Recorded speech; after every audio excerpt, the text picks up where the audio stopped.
Assalamualaikum warahmatullahi wabarakatuh. Alhamdulillah wassalatu wassalamu ala Rasulillah Muhammad ibn Abdillah, la haula wala quwata illa billah. Para sahabat Ventur dimanapun Anda berada, berjumpa kembali dengan saya Miftah Farid di channel YouTube-nya Ventur Travel, terpercaya, terbukti, dan recommended ya. Insya Allah pada kesempatan kali ini kita akan sama-sama membahas yang berkaitan dengan tayamum, begitupun dengan tata cara di dalam pelaksanaannya.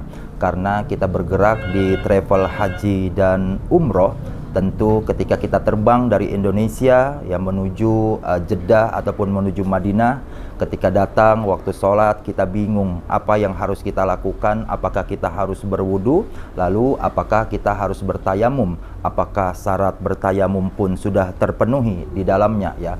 Berkaitan dengan wudu dan tayamum itu ada dua sisi yang berbeda pelaksanaannya ketika kita sebelum sholat ya.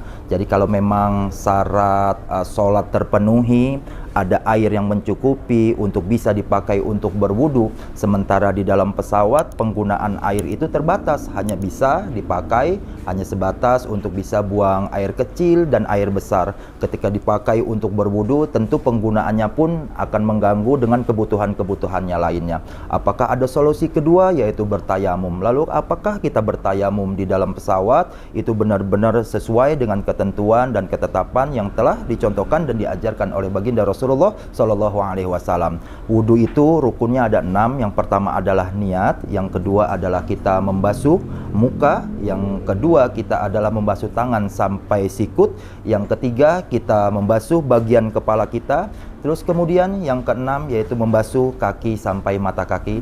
Sementara rukun tayamum itu ada 4. Yang pertama adalah niat, yang kedua adalah kita membasuh muka 1 kali saja, yang kedua adalah tangan sampai sikut, dan di riwayat lain pun cukup kita membasuh sampai pergelangan tangannya.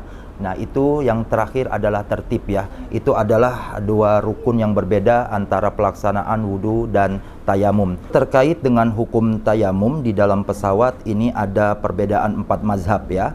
Yang pertama Imam Asy-Syafi'i dari kalangan ulama Asy-Syafi'iyah berpendapat jika kita tidak mendapati air, ya air itu tidak bisa dipakai untuk bersuci, kemudian kita meragukan keberadaan debu di dalam pesawat. Dan yang selanjutnya, karena menurut ulama Syafi'iyah yang bisa dipakai untuk bertayamum adalah dataran itu yang menyambung langsung kepada bumi ya, maka untuk sholatnya kita wajib melaksanakan sholat di dalam pesawat, tapi sholatnya niatnya adalah lihurmatil wakti. Kenapa? Karena syarat-syarat sahnya sholat itu tidak terpenuhi, tidak adanya air, tidak bisa bertayamum, tidak menghadap kiblat dan lain sebagainya, maka sholatnya adalah sholat lihurmatil wakti, sebagai penghormatan waktu. Namun setelah itu dia berkewajiban untuk mengkodoknya, untuk menggantinya sholat-sholat yang ditinggalkan selama perjalanan umroh ataupun lainnya di lain waktu dan di lain kesempatan. Sementara pandangan versi 3 mazhab, yaitu kalau Hanafi, Hambali, dan Maliki, maka dia bisa bertayamum dengan sahih dan thayyibah, karena setiap ada udara pasti ada debu di dalamnya, walaupun dia tidak terhubung langsung ke bumi ya. Selama ada dataran, hamparan, itu bisa digunakan untuk bertayamum. Jadi itulah pandangan 4 mazhab terkait dengan pendapat ya terkait dengan hukum bertayamum di dalam pesawat. Nah, sekarang kita akan mempraktekkan bagaimana cara bertayamum di dalam pesawat. Sahabat Ventur, kita akan sama-sama mempraktekkan bagaimana tata cara bertayamum di dalam pesawat.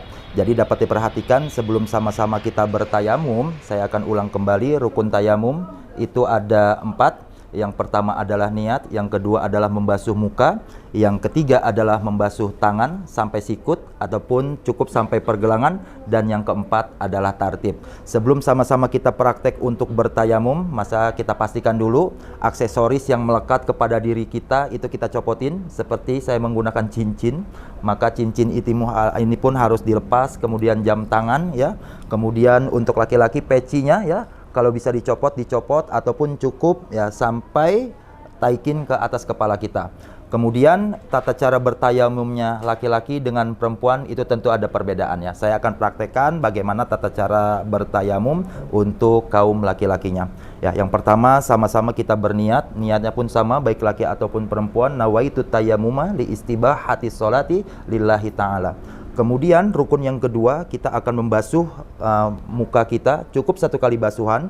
Caranya adalah kita tempelkan ya tangan kita yang berada di depan kursi ya. Depan kursi yang berada di hadapan kita. Kita pastikan semua tangan ini sudah menempel kepada debu-debu yang ada di dalam hamparan kursi pesawat. Kemudian yang kedua, kita basuh muka kita. Caranya adalah ini kita pastikan, kita yakin bahwa ini sudah ada debunya. Lalu kita jalankan ya. Lalu kita jalankan ini debu ke muka kita. Ya, seperti ini ke depan, lama-lama menutup. Ya, cukup 1 kali basuhan. Rukun yang ketiga yaitu adalah tangan sampai sikut, dan yang pendapat kedua itu cukup sampai pergelangan tangan.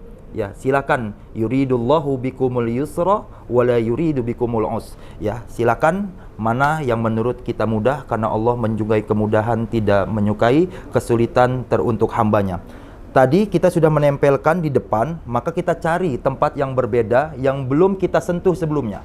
Ya, biasanya di depan kursi pesawat ini ada meja ya yang untuk menaruh snack, makanan dan lain sebagainya. Itu kita buka, lalu kembali kita tempelkan tangan kita, maka rukun yang kita basuh tangan. Ya, pendapat yang pertama cukup sampai pergelangan tangan. Jadi kita jalankan tangan kita cukup 1 kali basuhan. Ya, yang kedua pun begitu pun, yang kiri pun 1 kali basuhan. Jika ada yang ingin sampai sikut, maka cukup seperti ini. Ya, kita jalankan sampai sikut ya. Kembali ke depan, kita tempelkan. Begitu sebaliknya, kita jalankan yang sebelah kirinya, ya, lalu hamparkan seperti itu. Nah, itu untuk laki-laki. Dan untuk perempuan, pastikan, karena di sana banyak yang bukan mahramnya, jadi jangan sampai gulung tangan, ya kayak jawara pancoran ya. Jangan sampai tangan digulung, auratnya kelihatan ya. Cukup sampai pergelangan tangannya saja. Jangan sampai aurat itu terlihat dengan yang bukan mahramnya. Jadi begitulah tata cara bertayamum, bersuci ketika kita hendak melaksanakan sholat di dalam pesawat. Jangan sampai perjalanan jauh kita lalu melalaikan kita dari beribadah kepada Allah, nggak tahu ilmunya, lalu tertinggallah ya sholat-sholat yang tertinggal yang akan dikerjakan dan dilakukan. Masya Allah. Semoga dengan ilmu ini dapat memberikan manfaat kepada kita semua, menjadikan perjalanan umroh kita umroh yang diridhoi, umroh yang mabrur, dosa yang diampuni oleh Allah. Wassalamualaikum warahmatullahi wabarakatuh.